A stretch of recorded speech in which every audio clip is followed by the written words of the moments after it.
Já, handbók ráðgjafans. Ég er búinn að skrifa og hún er sem PDF, þið getið hlaðið henni. Og svo ætla ég núna að sýna ykkur þetta sjónrænt, þannig að þið sjáið hvernig kerfið virkar. Því að þessum mynd áður, ég kalla hana þjónustulíkan í dag, flæðirit, og ég ætla að fara í gegnum það, hvernig þetta er uppbyggt og hvernig maður getur notað þetta. Líkanið, það er byggt upp á 3 svæðum. Það er svæði ráðgjafans, það er samvinnusvæði og það er svæði þjónustuþega. En hún er líka byggð upp á 4 kerfum. Og 4 kerfi, og það er þá frá himnaríki til helvítis, þjónustulíkanið, þetta sem við erum að skoða, leiðin til velgengni og svo eru grunnþarfirnar 9. Og þannig að ef við skoðum fyrst bara svæði þjónustuþega, hann er með sín fjármál á yfirborðinu. Leiðin til velgengni, hún sýnir bara hver staðan er í dag og hvað þú ert að fást við sem einstaklingur eða ert að nota kerfið.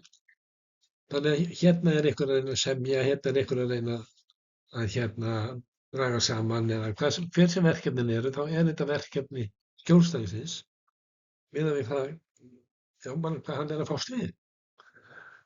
Og þjónustuþeginn, hann er alltaf á yfirborðinu.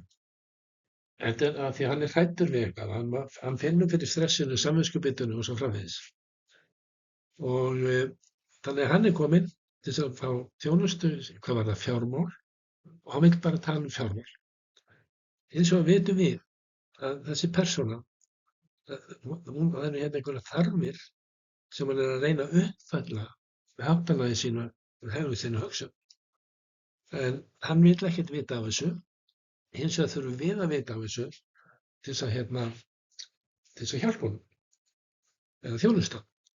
Þannig við skulum skoða aðeins þennan hluta.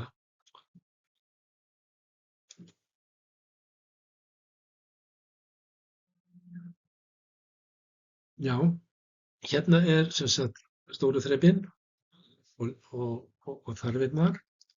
Og hérna eru stóru þrepin og litlu þrepin. Og ég ætla að fara yfir bara hvað okkur hættir til að fyrsta gryfjan sem við getum fallið í sem ráðgjafar. Ef við skoðum litlu þrepin, komum við hérna inn, þá segjum við, ég er í ánauð og þetta er 7 þrep út úr ánauð. Ég er í óreiðu og þetta er 7 þrep út úr óreiðu. En hvenær er ég búinn að óreiðu? Og hvernig fer ég þarna yfir? Það er einhvern veginn eins og það sé ekkert gert ráð fyrir því. Og ef við skoðum litlu þrepin hérna, það eru 7 þrep til þess að komast í ánauð. Hvar eru þau hér? Og þannig að það sem er til þess að sýna ykkur hvernig við gerum þetta, þá ætla ég bara að skáskjóta þessu aðeins.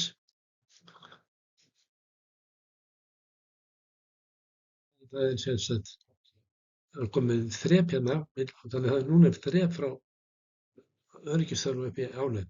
Þannig að það er allavega ekki, það vantar ekki eins og vantaði ánauð. Og svo núna er skörun. Litlu þrepin þau skar alltaf, þannig að það er búið að byggja hérna brú á milli. Og það þýðir, sem ég ætla að sýna ykkur, þess vegna verður við að vera mjög, að athuga mjög vel þessar þarfir hérna niðri.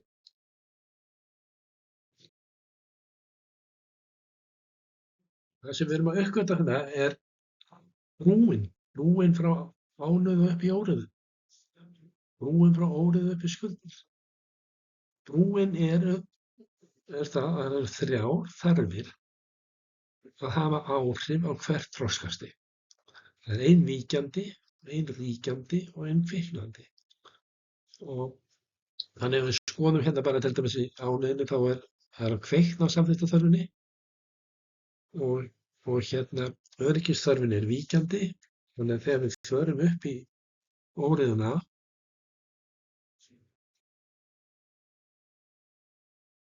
samþykktarþörfin er núna ríkjandi, öryggisþörfin er dottin út að við erum farin að hafa tekjur og þá skiptir félagsþörfin ennþá máli og hérna en hún fer að verða víkjandi og svo þegar við færumst upp í skuldir og hérna félagsþörfin er dottin út, nú er frelsisþörfin aðalatriðið og það kveiknar á ævintýraþörfinni. Skoða hvernig þetta er. Ánægðin hérna, fyrri hlutanum í ánægðinni, þá erum við að biðja pening af pabba og mamma. Og hérna, og þá er allakar athygli hérna niður í öryggisþörfina. Við þurfum að hafa nóg.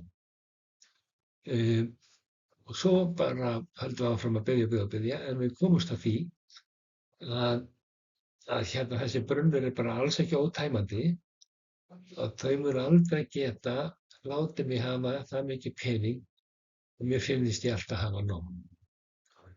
En þau eru búin að vera að láta mig hafa pening sem ég hef verið að nota, þannig að félagsþörfin hefur verið virk. Því leyti að hérna mér finnst gaman að gera svona, og ég myndi vilja hafa pening fyrir því. Og svo er ég svolítið að uppgötva það að sá peningur er ekkert endilega í boði, sko. Þannig að við förum hérna, hvað annað get ég gert heldur en biðja þau pening. Og hérna þarf maður ekki að fá sér auka vinna á kvöldin og þá kemur minn peningur inn og ég get leyft mér að gera eitthvað fyrir hann.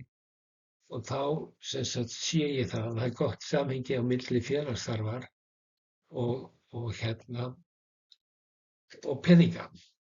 Og þá er ekki að segja, ok, ég vil geta gert þessa hluti, leyft mér þessa hluti og þess vegna verð ég að fara og fá mér sjálfstæða tekjur. Og hérna, og þá fer uppgötva maður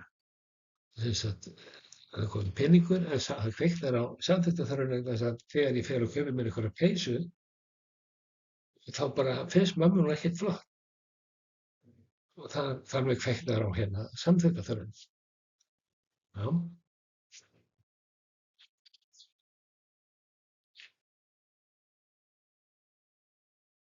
Það þarf að hringja eftir hring og að hérna reyna að fá meira og meiri pening. Þannig sko 1, 2, 3, uppgötva stöðu, skoða sér stöðunni, reyna að aðlagast. Þau hanga saman og maður fer hring eftir hring, þangað til að maður uppgötva betur við, þetta er ekki að virka. Og þá fer maður upp á 4. þrepið og hérna, og þar með sko fer maður frá öryggisþörfinni með athyglinni upp í félagsþörfina.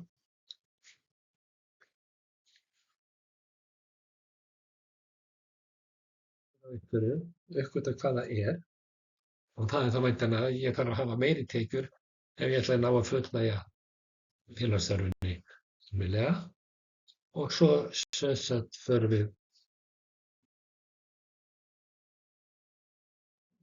efri hlutann 5, 6 og 7, skoða leiðir, velja leið að framkvæma. Það er þá 5, 6 og 7 og þau hanga saman. Og hérna ábyrgðin sem að mann tekur í 4. þrepinu er það að ég þarf að hafa tekjur og svo fer maður að skoða leiðir fyrir þeim. Já.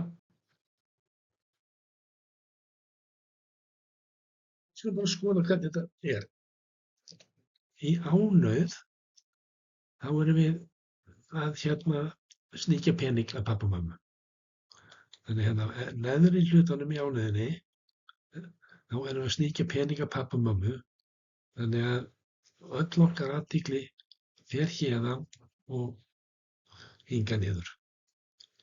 Og svo höldum við áfram og reynum En við komumst að því á endanum að það er ekki þarna, þessi brunnur er ekki ótæmandi.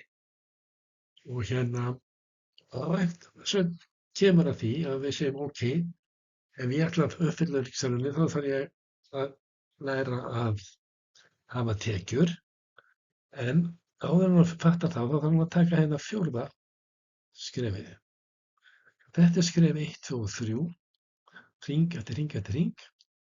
Þá skulum við taka hérna, sem sagt, hérna er allur fókus á pabba og mömmu og svo þegar maður uppgötvar það er ekkert hægt að eiga meira við þau, þá fer maður að skoða hvað annað gæti verið. Og þá rekst maður svolítið á félagsþörfina vegna þess að maður er að fá pening frá þeim og og maður notar hann í eitthvað. Og það er gaman að nota hann í sumt og annað en ekki eins gaman. Þannig að maður er að finna út hver er ég. Þannig og þeim finnst mjög gott að félagsþörfin sé virk og þá fara þeir að taka ábyrgð á því ég þarf að búa mér til einhverjar tekjur, hérna þarf maður að kannski fá sér aukavinnu á kvöldin eitthvað svona, en við það verður félagsþörfin aðalatriðið. Þetta er dett út, félagsþörfin er að til þess að ég er að nota peninginn og svo þegar maður nota peninginn einhvern veginn þannig að maður kaupir sér peysu og þá finnst mömmu peysan bara ljót og þá kveiknar nú heldur betur á samþykktarþörfinni og ég vil þá gera það sem ég vil gera við peninginn minn. Öðrum kemur það ekkert við og hvað framvegis. Þannig að